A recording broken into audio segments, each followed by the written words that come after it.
La blockchain ne peut pas venir chez vous saisir votre télé et vos meubles. Et c'est d'ailleurs pour ça que quand on fait de la finance décentralisée, on ne peut jamais emprunter plus que ce que l'on a déposé en caution. C'est vrai, la banque, elle, vous permet de le faire. Si vous avez 10 ou 15 000 euros sur votre compte en banque, vous pouvez contracter un emprunt de 100 000 euros. Parce que non seulement la banque a des garanties, elle va également regarder vos fiches de salaire, votre situation, pour vérifier qu'elle est stable, mais elle peut également venir chez vous par la force de la loi et saisir vos meubles, saisir ce que vous avez, vos propriétés, si vous ne remboursez pas votre emprunt. Le fait que la blockchain, elle, ne vous permette pas d'emprunter plus que ce que vous déposez est une limite. Limite fragile, mais qui permet de faire déjà énormément de choses dans le monde de la finance décentralisée. Et c'est justement cette ligne qui a fait beaucoup de bruit et qui a embrasé le monde de la finance décentralisée dans les 48 dernières heures. Bonjour à tous, je m'appelle Owen Simonin et dans cette vidéo, je vais vous vulgariser ce qui s'est passé dans la finance décentralisée dans les derniers jours et je vais également essayer de vous expliquer comment des effets dominos, des réactions en chaîne peuvent affecter énormément le monde de la finance. En l'occurrence, le dernier exemple en date dans le monde de la crypto-monnaie, c'est la plateforme FTX. Au début, c'est une crypto-monnaie qui perd de la valeur, qui rend insolvable une plateforme qui ne peut pas honorer ses dettes, et finalement c'est cette plateforme elle-même qui ne peut pas rembourser à d'autres plateformes qui lui ont prêté, qui elles-mêmes ne pourront pas rembourser leurs utilisateurs. Cette affaire a eu tellement d'ampleur qu'elle a carrément affecté le prix des crypto-monnaies,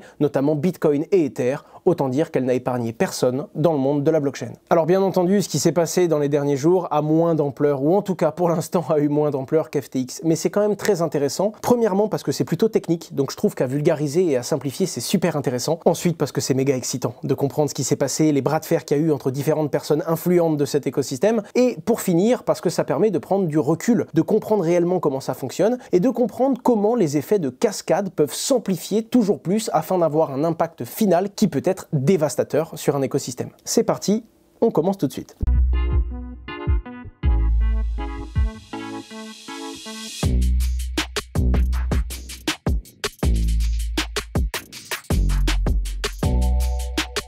Le 30 juillet, le protocole de finance décentralisée qui permet de réaliser des prêts et des emprunts de crypto-monnaies, mais également des échanges, Curve, s'est fait hacker. Certaines poules de liquidités se sont fait siphonner et le protocole a perdu plus de 45 millions de dollars. Alors une poule de liquidité, il faut voir ça comme une poche qui contient de la crypto-monnaie. Si vous voulez échanger de façon décentralisée une crypto-monnaie A contre une crypto-monnaie B, vous allez vous adresser à une poule de liquidité qui justement détient ces deux mêmes cryptos. En l'occurrence, certaines poules de liquidité du protocole Curve, notamment celles qui utilisaient le code Viper0215, avaient une vulnérabilité. Les hackers ont profité de cette vulnérabilité afin de justement pouvoir siphonner l'entièreté des crypto-monnaies qu'il y avait dans ces poules. 45 millions de dollars, c'est gros, même pour le monde de la crypto-monnaie. Malgré tout, le protocole Curve gère quand même des milliards de dollars de liquidités. Il est donc beaucoup plus large et robuste que simplement ces quelques poules. Par contre, ça a créé de la panique. Premièrement, dans l'incompréhension, beaucoup de gens ont retiré, même s'ils n'étaient pas sur une poule qui avait cette vulnérabilité. Dans le doute, on retire, on se protège naturellement, et à ce moment-là, énormément de liquidités ont quitté la plateforme. Elle est d'ailleurs, à l'heure où je vous parle, 11e plus grosse plateforme de finance décentralisée au monde, alors que Curve a plutôt l'habitude de côtoyer le haut du tableau. Mais c'est pas tout. La plateforme Curve a sa propre crypto-monnaie, le CRV. Naturellement, quand on sent une insécurité sur une plateforme de prêt et d'emprunt, quand on voit tout le monde retirer sa crypto-monnaie et quand on entend parler d'argent qui ont été perdus sur certaines poules de liquidité, on a peur, on a un manque de confiance en la plateforme et on vend le token. Et c'est ainsi que le token Curve a commencé à dévisser, passant de 72 centimes à peu près 60. Bon, jusque-là, un hack dans la finance décentralisée, des gens qui perdent confiance au protocole et qui vendent la crypto-monnaie du protocole qui perd de la valeur, ça paraît plutôt normal. Mais ça, ce n'est que le premier domino. Et pour comprendre ce qu'il y aurait pu y avoir, il faut revenir sur le fondateur de cette plateforme.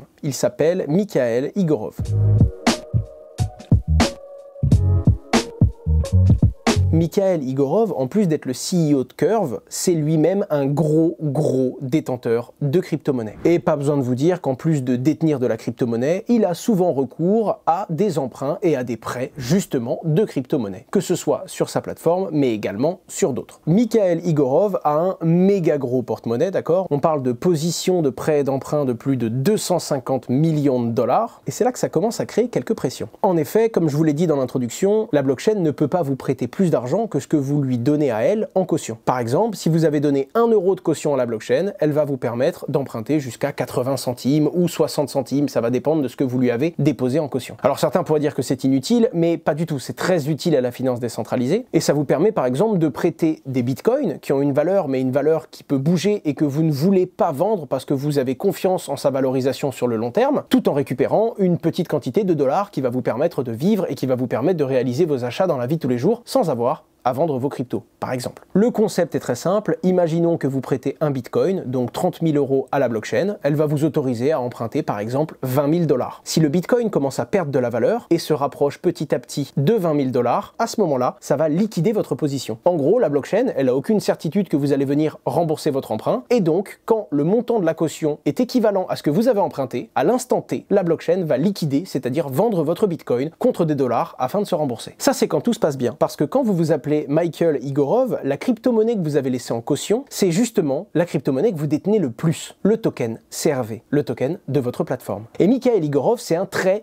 gros holder, donc détenteur de cette crypto-monnaie. Et il en dépose en caution 440 millions. Ça représente un peu plus de 250 millions de dollars sur plusieurs plateformes d'emprunt et de prêt. Et donc naturellement, quand il y a eu une panique sur la plateforme CRV et quand il y a eu des hacks sur certaines poules de liquidités, la valeur du token CRV a baissé violemment. Et donc la valeur de la caution qu'il avait laissée sur tous les protocoles de finance décentralisée a également baissé violemment. Et donc sur certaines plateformes, comme la caution qu'il avait déposée valait tout de suite beaucoup moins d'argent, il se devait instantanément de soit rembourser une partie de ce qu'il avait emprunté afin de diminuer la pression qu'il y avait sur son ratio justement entre la caution et l'emprunt, ou alors il se devait d'augmenter la caution qu'il dépose, afin que le protocole ne le liquide pas et qu'il n'y ait pas de risque. Mais c'était sans compter sur l'un de ses emprunts qui était un petit peu spécifique, celui qu'il a réalisé sur la plateforme Fraxlend. En effet, cette plateforme est très particulière. Quand vous atteignez un certain ratio de collatéralisation, et qu'en gros votre caution n'est plus suffisante, mais qu'en plus la pool est dans une situation très précise, afin de se protéger, la pool va augmenter drastiquement les intérêts que vous allez payer. Vous vous en doutez bien, quand vous déposez une caution et que la blockchain vous prête, elle vous fait payer des intérêts. Parce que comme la blockchain est décentralisée, l'argent qu'elle vous prête, c'est l'argent d'autres utilisateurs. Et donc naturellement, ces autres utilisateurs, s'ils ont accepté de vous prêter de la crypto-monnaie, c'est parce qu'ils sont rémunérés pour ça. La particularité de cette pool-là, c'est que si elle reste dans cette situation très précise, où elle ne peut plus libérer l'une de ces deux crypto-monnaies, et où en plus il y a une mauvaise caution, les intérêts vont augmenter très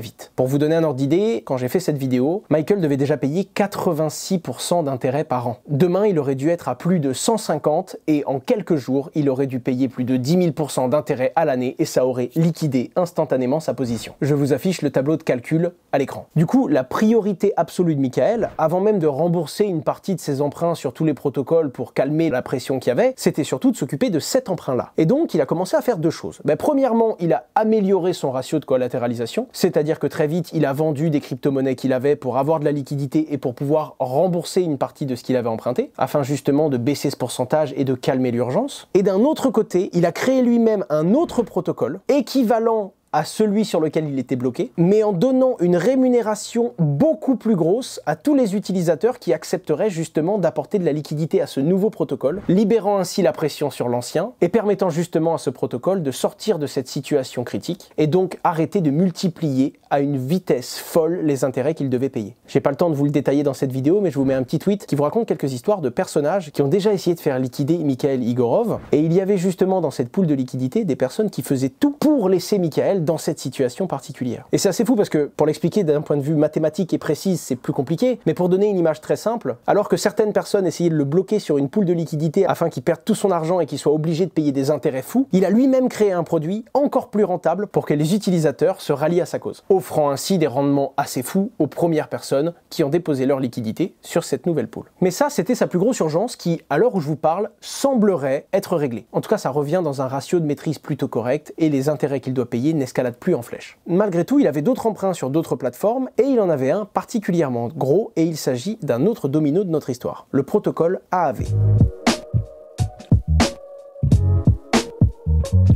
Sur le protocole AAV, Michael avait plus de 70 millions de dollars de caution. Et quand votre caution est aussi grosse, eh bien ça pose un problème supplémentaire, un problème de liquidité. Je vais vous faire une image pour essayer d'illustrer tout ça. Si vous avez 5 ou 10 iPhones et que vous devez les vendre, vous pourrez les vendre au prix du marché. S'ils sont neufs, vous allez les vendre peut-être un peu moins cher qu'en magasin, mais globalement, vous allez en tirer un bon prix. Si vous en avez 50 000, vous allez devoir changer de stratégie. Vous allez devoir vous adresser à plus de marchés, vendre dans plusieurs pays, si vous voulez bien les vendre. Si vous vendez 50 000 iPhones dans votre petit village, vous allez être obligé de baisser le prix et limite de les distribuer gratuitement à tout le monde. Mais imaginez maintenant que vous ayez une quantité de téléphones si grosse et qu'en plus on vous laisse très peu de temps pour les vendre. Naturellement, l'offre et la demande, vous allez les distribuer à tir à l'arigot à tout le monde, alors que les personnes n'en veulent pas forcément, et les gens vous l'achèteront que si c'est réellement une affaire en or parce que vous avez baissé le prix. Et c'est exactement le problème. Vous avez compris que si le token Curve perdait trop de valeur, la plateforme, le protocole lui-même, allait vendre d'un coup les 70 millions de dollars de Curve de Michael afin d'honorer sa dette. En l'occurrence, le token Curve n'est pas assez liquide. Si en très peu de temps le protocole va vendre 70 millions de token Curve, le premier il va peut-être le vendre à 60 ou 62 centimes. Mais au bout de 10 millions de dollars, il va commencer à les vendre à 50, 55 et ainsi de suite jusqu'à ce que les derniers tokens Curve soient vendus pour des miettes de pain. À la fin de l'histoire, le protocole lui n'aura pas récupéré 70 millions, indirectement il aura donc récupéré bien moins que ce qu'il a prêté à Michael lui-même. Voilà comment même un protocole décentralisé peut réaliser de la perte et peut réaliser ce que l'on appelle de la mauvaise dette. Et c'est là que les utilisateurs du protocole de prêt et d'emprunt AAV ont paniqué. Parce que globalement, il n'y a que 3 solutions. La première, eh bien on accepte que le protocole ait récupéré moins que ce qu'il a prêté à Michael. Mais ça veut dire qu'il y a une perte. Et comme vous l'avez compris, le protocole prête l'argent des gens. Ce qui veut donc dire qu'il y a des innocents qui prêtaient de l'argent qui pourraient se retrouver avec une perte. Autant vous dire que cette première option n'est pas envisageable pour le protocole AAV et pour sa communauté. Et il reste donc ainsi 2 possibilités. La toute première, c'est le fait de faire un vote, si on arrive dans cette situation, de calculer combien le protocole a perdu et de voir s'il est possible d'utiliser la trésorerie du protocole AAV afin de couvrir cette perte. C'est déjà arrivé dans le passé par exemple. Et vraiment en dernière limite, le barreau d'honneur, c'est le Safety Module d'AAV. Le Safety Module, qui si je dis pas de bêtises aujourd'hui compte à peu près 300 millions de dollars, c'est un module de stacking où les utilisateurs peuvent volontairement venir bloquer leur token AAV. Ils sont rémunérés pour ça, ils récupèrent des récompenses, ils touchent à peu près 10% d'intérêt par an. Mais s'il y a un problème critique et que le protocole perd de l'argent, c'est dans leur argent à eux qu'on va aller puiser les ressources nécessaires pour couvrir la perte. Naturellement, vous l'aurez compris, exactement comme sur Curve, cette ressource, ce sont des tokens AAV et ce sont des tokens que l'on devrait vendre pour pouvoir éponger la perte. Et donc les utilisateurs ont commencé à paniquer et non seulement retirer des fonds de la plateforme AAV, mais également vendre leurs jetons eux-mêmes de peur qu'ils se déprécient. Alors si vous êtes dans ce cas-là, je vous rassure tout de suite. Déjà, je vous l'ai dit, le protocole étant l'un des plus gros, fera tout pour protéger ses utilisateurs. L'option 1 est difficilement envisageable. Malgré tout, Mikhail Igorov détient cette caution et cette dette vis-à-vis du protocole AAV version 2. Il existe le AAV version 3 aujourd'hui, et si vous utilisez le protocole, vous pouvez transférer vos fonds de la version 2 à la version 3, où ils seront totalement en sécurité. Ensuite, même si ça arrive, il y a de grandes chances que la fondation puisse couvrir directement avec sa trésorerie, et si jamais ce n'est pas le cas, eh bien le safety module, finalement, il a été créé pour ça, et donc il encaissera la perte pour protéger finalement les prêteurs qui, eux, n'ont rien demandé à Mikhail Igorov et ne sont pas responsables de la liquidité du token Curve.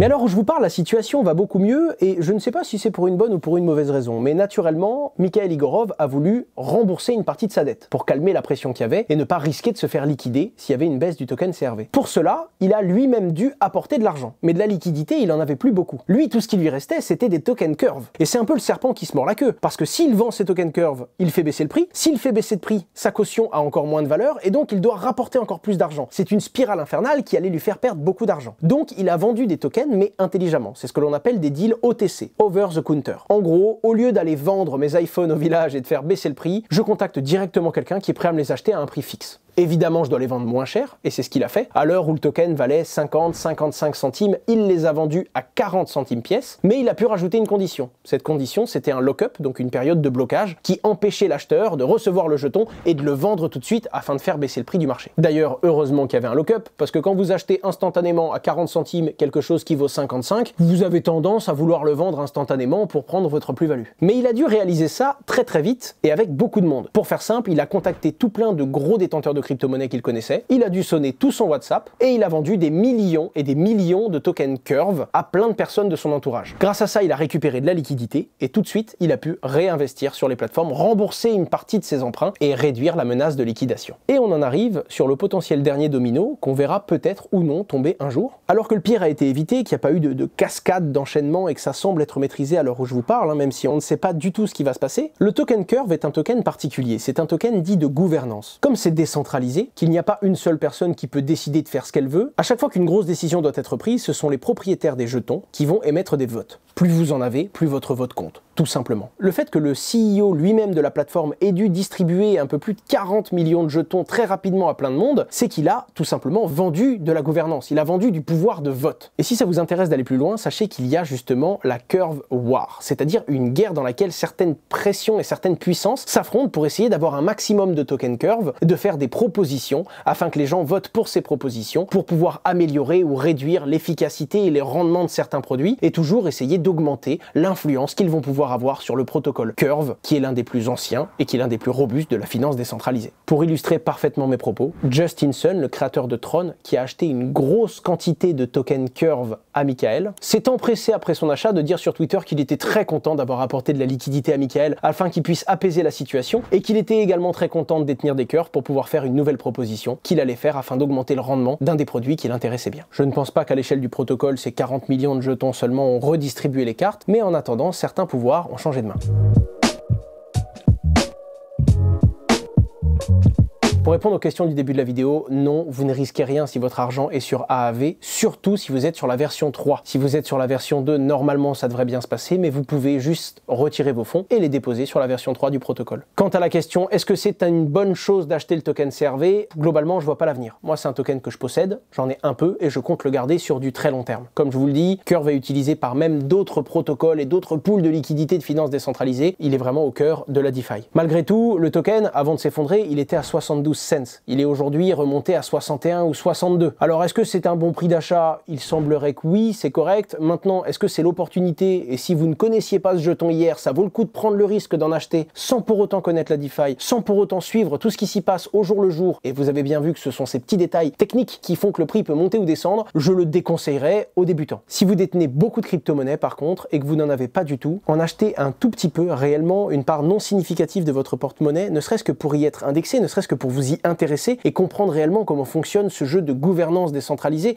à quoi le token sert et pourquoi est-ce qu'il est vraiment au plus bas niveau de la finance décentralisée. Je pense que c'est quelque chose de très intéressant et qui en plus de ça me stimule particulièrement. Je voulais vraiment remercier Hawk pour cette vidéo. On a pris la décision ensemble de faire cette vidéo. Je me suis basé sur leur thread Twitter pour bien comprendre la situation et une grosse partie des illustrations que vous avez vues aujourd'hui vient justement de leur compte Twitter. Je vous invite à les suivre justement sur Twitter mais également sur Instagram. Ils font du contenu vulgarisé sur les cryptos mais pas que d'ailleurs. J'espère que cette vidéo vous a plu, bien qu'elle soit technique, j'ai pris beaucoup de plaisir à la faire. Vous l'avez vu si vous me suivez régulièrement sur YouTube, je fais un petit peu moins de contenu en ce moment, je me concentre sur mes entreprises et durant le mois d'août, je vais essayer de me concentrer un petit peu sur moi. Il y aura donc un petit peu moins de contenu, mais ne vous inquiétez pas, à la rentrée, je reprends de plus belle avec une vidéo par semaine. Si vous n'êtes pas abonné, je vous invite à le faire. Vous pouvez également me suivre sur tous mes réseaux sociaux et je vous dis à bientôt pour une prochaine vidéo.